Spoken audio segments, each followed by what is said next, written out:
Приветствую всех, кто заглянул на канал Дача Лайф. Пришла весна и начались приятные весенние хлопоты по выращиванию рассады. На повестке сладкий болгарский перец.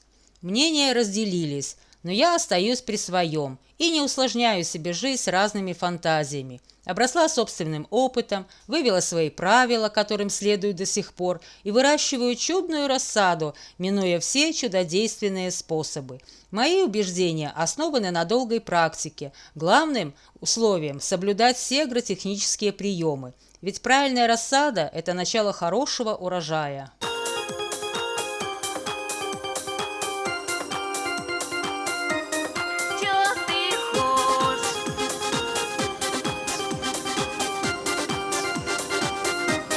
Я к рассаде своей каждый час подхожу, не проходит моя нервная дрожь. Так и хочется спросить, чё тебе надо, почему же ты так медленно растешь? Ты скажи, чё тебе надо, может дам, чё ты хошь? А точно дашь? Нет, только пообещаю.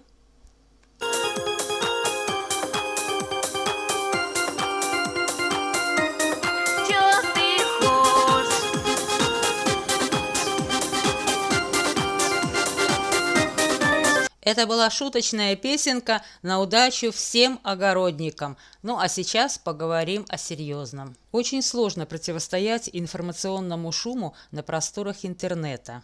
Утомленная множеством противоречий в предлагаемых способах, постаралась увидеть главное и отбросить лишнее.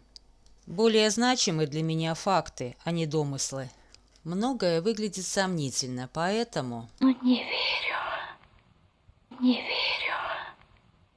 Много лет придерживалась одной проверенной и очень успешной агротехники, а в этом году отважилась на эксперимент с обычным песком.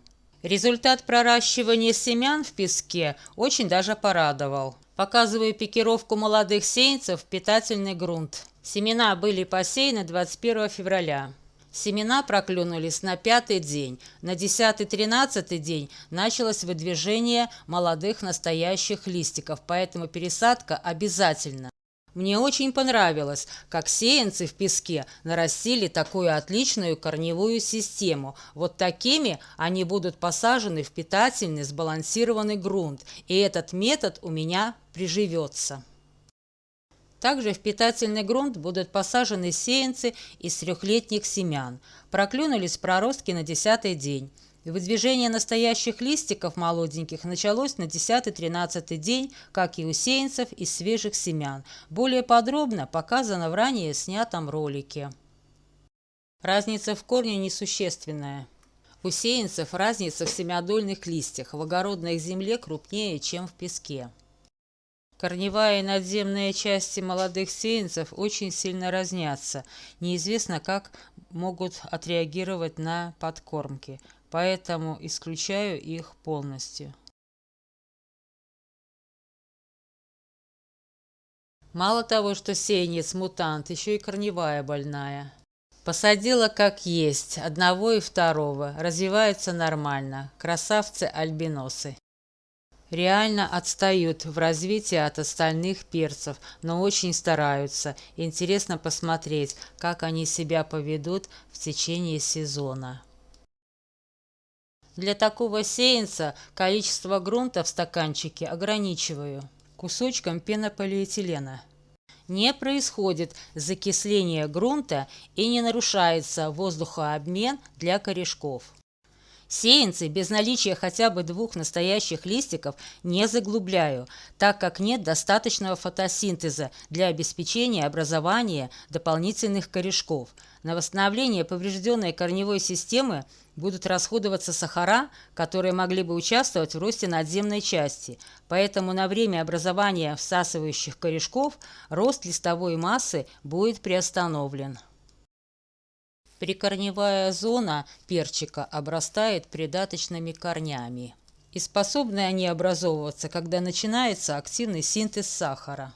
На любой рост расходуется энергия и питательные вещества. Чем больше зеленых листиков, тем больше количество сахара образуется при фотосинтезе.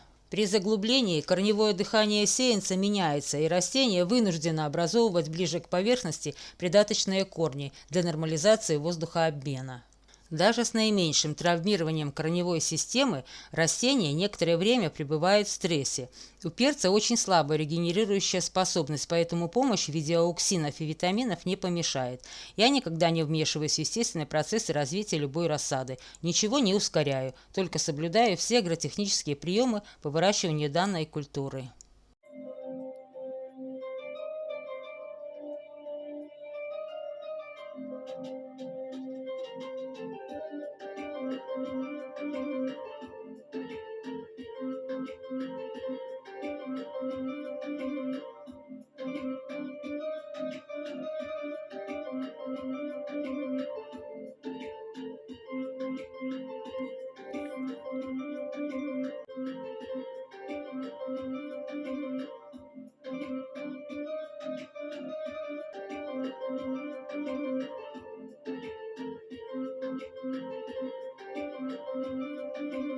Исходя из своего многолетнего опыта, я за более позднюю перевалку перца, поскольку в этом сроке сосудистая система ствола уже сформирована и способна транспортировать необходимые элементы питания в достаточном объеме.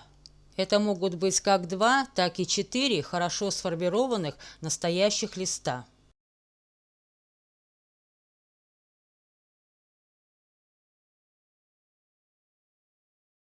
При появлении корешков делаю перевалку, убираю донышко и подсыпаю грунт.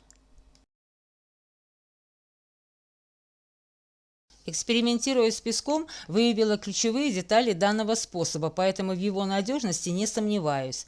На время образования всасывающих корешков рост надземной части приостановится, поскольку питание будет расходоваться на образование корневой массы. В дальнейшем растение выиграет, поскольку объем корневой системы будет способен прокормить больший объем надземной части. Сеянец шустрик проклюнулся на 3-й день из сухих семян. Посажен без заглубления стебля. Стремительно развивается и корневая, и надземная часть одновременно. Готовность к развитию придаточных корней видно по бугристости подсемядольного колена. Лист крупный, заметное утолщение стебля. Первые придаточные корни образовались у поверхности питательного грунта. Сейчас я их решила засыпать песком. Перчик продолжает наращивать одновременно и корневую систему, и надземную часть. Но она необычна. Так было на время съемки. Сейчас перчик имеет в наличии 11 листиков и виден зачаток бутона. Рассаде месяц. Живу в Беларуси. До новых встреч!